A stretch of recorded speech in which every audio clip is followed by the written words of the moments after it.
ఒక్క ప్యాలెస్ కోసరం, ఒక వ్యక్తి విలాసం కోసరం ఆయన కావాలి. విశాఖపట్నానికి రాజధాని పేరు కాదు ఆయనకు కావాల్సిన, అక్కడ రాజధాని పేరు పెట్టి విశాఖపట్నంలో రిషికొండలో అక్కడి నుంచి మీరు చూసే సముద్రం కనపడుస్తుంది. ఆయన పోయి అక్కడ కూర్చొని ఆ సముద్రాన్ని చూసి ఆనందపడాలి. ఆయన ఆనందం కోసం 500 కోట్లు అంటే బాధ్యత లేని రాజకీయ నాయకుడు. ఇది మేజర్గా జరిగిన దుర్మార్గమైన కార్యక్రమం. నెక్స్ట్ ఇప్పుడు ఏం చేయాలో మీరు కూడా ఆలోచించాలి. ఆ రిషికొండ ప్యాలెస్ ఏం చేయాలి, ప్రజావేదిక ఏం చేయాలి. నాన్ సీరియస్ కాదు పరసాద్ గారు, నువ్వు ఆయన తీసుకునేది కాదు. ఏంటి ప్రజాధనాన్ని ఈ విధంగా దుర్వినియోగం చేస్తే మనలో ఏంటి చైతన్యం, ప్రజా చైతన్యం ఏంటని అడుగుతున్నా. బాధ్యత లేకుండా ఇష్టానుసారంగా చేసి తప్పించుకోవాలనుకుంటే ఇది రైట్ అని అడుగుతున్నా. నేను 14 ఏళ్ళు సీఎంగా ఉన్నా, అంతకుముందు 5 ఇప్పుడు కూడా ఉన్నాను. ఎప్పుడు నేను ఇలాంటి ప్యాలెస్లు కట్టాలి గవర్నమెంట్కి అనుకోలేదు. ఏంటి ఆ ప్యాలెస్, ఎక్కడి నుంచి కడతావు నువ్వు, ఎక్కడిది డబ్బులు? ఇది టూరిజం, మొత్తం టూరిజంతో ఖర్చు పెట్టుంటే ఈ 500 కోట్ల రూపాయలు కనీసం సంవత్సరానికి 1000 కోట్ల రూపాయల ఆదాయం వచ్చేది, టూరిస్టులు వచ్చేవారు. అలాంటిది నీ యొక్క విలాసవంతం కోసం, నీ పైశాచిక ఆనందం కోసం 500 కోట్ల రూపాయలు తగలేస్తారా మీరు? బాధ్యత ఉందా మీకు? అడిగేవాళ్ళు లేకపోతే ప్రజల్ని మోసం చేస్తే నమ్మతారనే ఉద్దేశంతో మభ్య పెడుతూ మళ్ళీ మాట్లాడుతున్నారు వచ్చి ఈరోజు మళ్ళా స్టేట్మెంట్ ఇస్తామని. నేను చాలా స్పష్టంగా అడిగాను. 36 మందిని చంపేశారని చెప్పారు. 36 పేర్లు ఇమ్మన్నాం. ఏ పేర్లో ఇమ్మని వారం నుంచి అడుగుతున్నాం. సిగ్గుంటే ఇవ్వాలి కదండి. ఉంటే కాదు అంటే లెక్కలేనితనం. ప్రజా జీవితం అంటే ఏం చెప్పినా నమ్మతారు. ఒక చెత్త పేపర్ పెట్టుకున్నా ఆ పేపర్ని రాసుకుంటా, నేను నమ్మిస్తా. చెప్పిన తప్పే చెప్పకుండా చెప్తే అబద్ధాలు చెప్తా ఉంటే నమ్మి మోసపోతారనే ఉద్దేశం ఉంది. అది నమ్మకుండా ఉండాలంటే మనం కూడా బాధ్యతగా ప్రజా చైతన్యం తీసుకొస్తే ఇలాంటి సమస్యలకు ఒకే విరుగుడు, అది ప్రజా చైతన్యం అని చెప్పి కూడా మీ అందరికీ తెలియజేస్తున్నా. బాధ ఉంది, ఆవేదన ఉంది. మనం హామీలు ఇచ్చాం, సూపర్ 6 చెప్పాం, చూస్తే భయం వేస్తా ఉంది.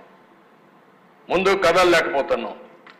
ఈ విషయాలు రాష్ట్ర ప్రజానీకం కూడా ఆలోచించాలి. సీరియస్గా ఆలోచిస్తే తప్ప ఈ సమస్యగానే ఎప్పుడూ ఉంటుంది. ఏ నాయకుడైనా సరే, పబ్లిక్ లైఫ్లో ఉండే నాయకుడు, ప్రజా జీవితంలో ఉన్న నాయకుడు బాధ్యతగా ఉండాలి. మనం ట్రస్టీస్ మాత్రమే, పెత్తందారులు కాదు. ఇష్టానుసారంగా దుర్వినియోగం చేయడం, విలాసవంతంగా ఎంజాయ్ చేయడం, లేకుంటే ఇష్టం వచ్చేట్టు చేయడం, తద్వారా ప్రజలకు అన్యాయం చేయడం కరెక్ట్ కాదు. అదే జరిగింది 5 సంవత్సరాల్లో. దాని వల్ల దగ్గర 7 లక్షల ఉద్యోగాలు పోయినాయి. ఒక 2 నుంచి 3 లక్షల కోట్ల రూపాయలు ఆస్తి తరిగిపోయింది. ఎప్పుడు కూడా ఒక విషయం మనం గుర్తుపెట్టుకోవాలి. ఆర్థిక వ్యవస్థ అంటే ఒక వ్యక్తి ఉత్పత్తి చేయాలి, ఒక వ్యక్తి వినియోగం చేయాలి. అది ప్రోడక్ట్ కావచ్చు, మ్యానుఫ్యాక్చరింగ్లో వరి ధాన్యం పండించే రైతు నుంచి వచ్చే ధాన్యం కావచ్చు, ఫ్యాక్టరీ నుంచి వచ్చే సూదులు కావచ్చు, లేకపోతే ఏదైనా వస్తువులు కావచ్చు, లేకపోతే సర్వీస్ అన్నప్పుడు మనం అనేక సర్వీసులు తీసుకుంటా ఉంటాం. ఇప్పుడు బ్యాండ్ విత్ వాడతాం, దానికి డబ్బులు కడతాం. సెల్ ఫోన్కి వాడతాం, దానికి యూజర్ ఛార్జెస్ కడతాం. ఇలాంటివన్నీ ఉంటాయి. ఇవి 2 కూడా ఆల్వేస్ మనం ముందుకు పోతా ఉంటే ఎకనామిక్ యాక్టివిటీ పెరుగుతుంది. ఇప్పుడు మనం ఇక్కడికి వచ్చాం. మొన్న ఒక ఆయన నాకు కనపడి ఈ గవర్నమెంట్ వచ్చిన తర్వాత నా ఆస్తుల విలువ 100 కోట్లు పెరిగింది, నేను 1 కోటి రూపాయలు అన్నా క్యాంటీన్కి ఇస్తానని చెప్పి ఇచ్చాడు. అంటే దీని అసెస్మెంట్ ఏంటి? 100 కోట్లు పెరిగింది కాబట్టి ఉదారంగా 1 కోటి రూపాయలు అన్నా క్యాంటీన్కి దానం చేయడానికి ముందుకొచ్చాడు. అది ఆర్థిక వ్యవస్థ. ఆ 100 కోట్లు పెరగలేదనుకోండి, తరిగిందనుకోండి 50 కోట్లు, ఈ 1 కోటి ఇచ్చే పరిస్థితిలో ఉండడు. పిల్లల చదువుకు కానీ, హాస్పిటల్ ఎక్స్పెండిచర్కి కానీ, దేనికైనా సరే సంపద ఉంటే, భూమి విలువ కూడా ఉంటే, ఒక 1/2 ఎకరా అమ్ముకుంటే వెసులుబాటు వచ్చే పరిస్థితి వస్తుంది. అలాంటివన్నీ దెబ్బతిన్నాం. ఇంకొక పక్క ఒక్క పవర్ డిపార్ట్మెంట్లో 32,000 కోట్ల రూపాయలు కరెంటు ఛార్జీలు పెంచారు. కరెంటు ఛార్జీలు పెంచి left and right short term power purchase చేశారు.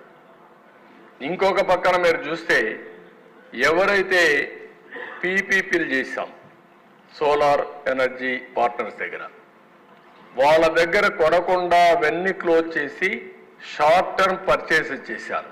వాళ్ళు కోర్టుకు పోయారు. కోర్టు నుంచి డైరెక్షన్ ఇచ్చి ఆ 9,000 కోట్లు కట్టాల్సిందే అని డైరెక్షన్ ఇస్తే 9,000 కట్టాం. 9,000 కట్టాం. ఊరికే వచ్చిన కరెంటు మనం తీసుకోలేదు. షార్ట్ టర్మ్లో కొన్నారు. 7 రూపాయలు 8 రూపాయలు పెట్టి కరెంటు కొన్నారు. 10 రూపాయలు పెట్టి కరెంటు కొన్నారు. అలాంటి మిస్మేనేజ్మెంట్లు పెద్ద ఎత్తున జరిగాయి. అంటే ఒక పక్కన విక్టిమైజేషన్కి వెళ్ళారు, అసమర్థ ఆలోచించారు, ఆలోచన లేకుండా ఆలోచించారు.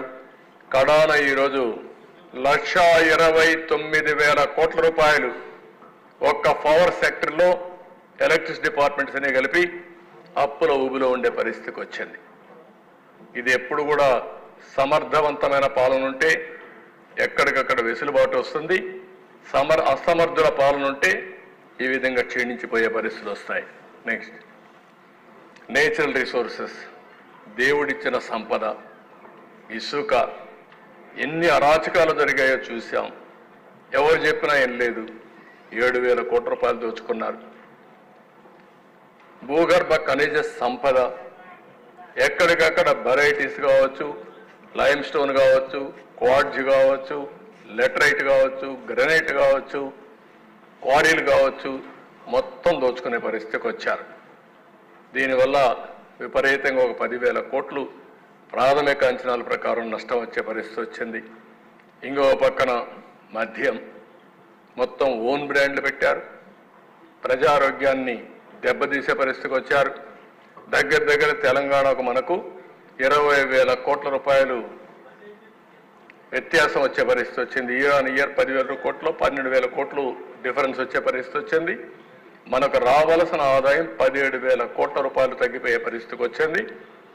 ఇక్కడ పెట్టిన బ్రాండ్లు రేట్లు చూసిన తర్వాత కర్ణాటక, తెలంగాణ, తమిళనాడు, ఒరిస్సా ఏదైతే వాళ్ళ బ్రాండ్స్ ఇక్కడ వచ్చి అమ్ముకునే పరిస్థితికి వచ్చారు. లా అండ్ ఆర్డర్ నిన్నే మాట్లాడాం. ఇవన్నీ మాట్లాడి అందరిపైన కేసులు పెట్టే పరిస్థితికి వచ్చారు. నెక్స్ట్, ఇది ఒక ఎగ్జాంపుల్ కింద ఈరోజు మనందరం ఒక సివియర్ ఫైనాన్షియల్ డిస్ట్రెస్లో ఉన్నాం. ఈరోజు ఎక్సైజ్ పాలసీ నిన్నే నేను చెప్పాను, అవన్నీ కూడా ఊరికి శాండ్ పాలసీ అవన్నీ ఇచ్చారు. ఈరోజు క్యాపిటల్ ఎక్స్పెండిచర్ తగ్గిపోయింది, అప్పులు పెరిగాయి. ఎలాంటి పనులు చేశారో ఇది ఒక్క ఉదాహరణ మాత్రం. ప్రజావేదిక ప్రజలకు ఉపయోగపడేది చట్ట వ్యతిరేకంగా కూల్చేశారు. రిషికొండలో ప్యాలెస్ కట్టారు, ఎన్విరాన్మెంట్ ఇంబ్యాలెన్స్ చేశారు, కొండలు కొట్టేశారు. కడాన ఎన్జిటి ఫైన్ వేసే పరిస్థితికి వచ్చారు. 500 కోట్ల రూపాయలు ఖర్చు పెట్టారు.